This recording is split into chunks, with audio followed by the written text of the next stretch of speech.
क्या आपको भी लगता है कि बड़े शहरों के मच्छर छोटे शहरों के मुकाबले ज्यादा स्ट्रांग होते हैं? वही मच्छर जो आपके पुश्तैनी शहर गांव में एक मॉस्किटो कोइल जलाकर आसानी से भाग जाते थे, लेकिन बड़े शहरों में उन्हें किसी मॉस्किटो कोइल या लिक्विड भरी मशीन से भी कोई फर्क नहीं पड़ता है। इस परेशानी के पीछे है चार्ल्स डार्विन का एक प्रिंसिपल, जिसे evolutionary pressure in natural selection कहते हैं। इसी प्रिंसिपल के चलते दुनिया का एक ऐसा आइलैंड भी है जहाँ सिर्फ सांप ही सांप रहते हैं, हर 1 मीटर में एक सांप। लेकिन इस आइलैंड से जुड़ी है कुछ डरावनी कहानियाँ। तो जानने से पहले चैनल पे नया है तो चैनल को सब्सक्राइब कर ले। तो चलिए जानते हैं। ये बात है साल 1920 के आसपास की, जब जीपीएस जैसा सिस्टम अवेलेबल नहीं था। इसलिए समुद्र के किनारे के पास लाइट हाउस बनाए जाते थे ताकि आती हुई बोट और शिप को रास्ता दिखा सके और वो किसी चट्टान से टकराए नहीं। ऐसा ही एक लाइट हाउस बना हुआ था अटलांटिक पर बने हुए एक छोटे से आइलैंड पर, जिसकी देखरेख एक एम्प्लॉय करता था। वो एम्प्लॉय लाइट हाउस में बने एक कमरे में अपने परिवार के साथ रहता था। एक रात भयंकर तूफान आया और अगली सुबह एम्प्लॉय का परिवार मरा हुआ मिला। तब से उस लाइट हाउस में कोई भी एम्प्लॉय रहने नहीं गया। लोगों का कहना है कि उस एम्प्लॉय के फैमिली को सांप ने डस लिया था। अब नक्शे को देखिए। साउथ अमेरिका कॉन्टिनेंट में ब्राजील देश है। ब्राजील का एक शहर साओ पोलो से नीचे की तरफ देखेंगे तो आपको एक छोटा सा आइलैंड दिखाई देगा। यही है इल्हादा क्यूमाडा ग्रांडे। इसका दूसरा नाम काफी पॉपुलर है, जो कि स्नेक आइलैंड है, यानी सांपों का द्वीप। बात सिर्फ ये नहीं है कि इस आइलैंड पे सांप है, बात ये है कि यहाँ बस सांप ही सांप है। इंसान यहाँ नहीं पाए जाते हैं। बकायदा बाकी जानवरों का रहना भी मुश्किल है, क्योंकि इस आइलैंड पे इतने जहरीले सांप है कि किसी का भी बचना मुश्किल है। छोटा सा ये आइलैंड महज 106 एकड़ एरिया में फैला हुआ है और इसके बीचों बीच एक लाइट हाउस बना हुआ है। वैसे लाइट हाउस अब ऑटोमेटिक काम करते हैं, लेकिन फिर भी साल में इसे एक बार देखने के लिए जाना पड़ता है। और तब आती है सबसे बड़ी मुसीबत, क्योंकि इस आइलैंड पर ऐसा कोई कोना नहीं है जिस पर सांप ना हो। अब सवाल ये है कि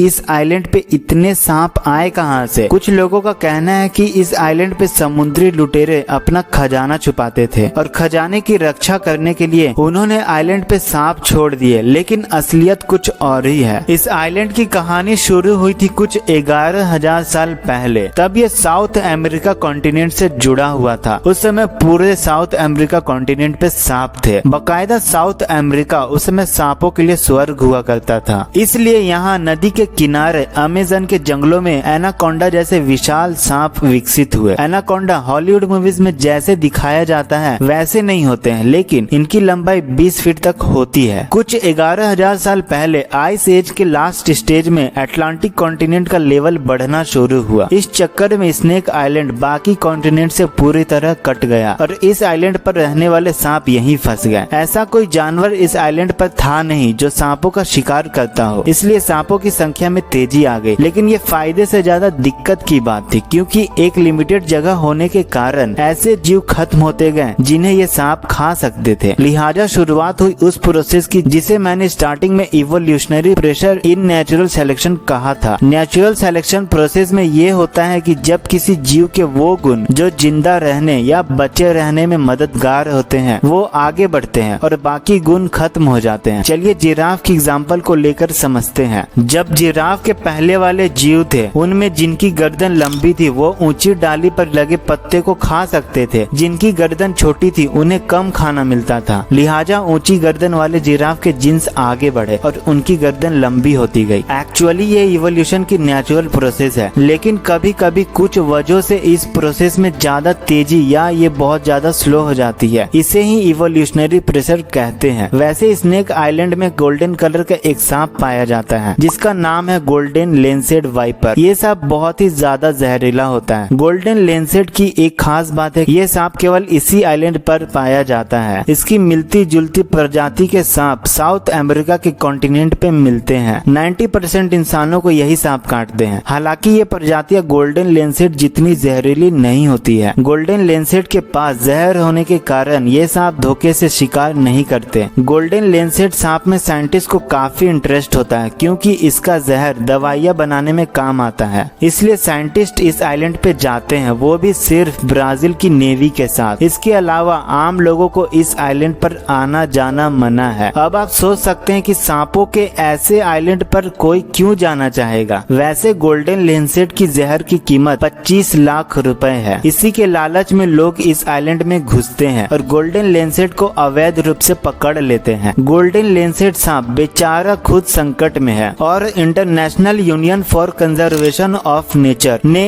इस सांप को क्रिटिकली इंडेंजर एनिमल की लिस्ट में डाल रखा है। वीडियो अच्छी लगी तो लाइक एंड शेयर कर दे।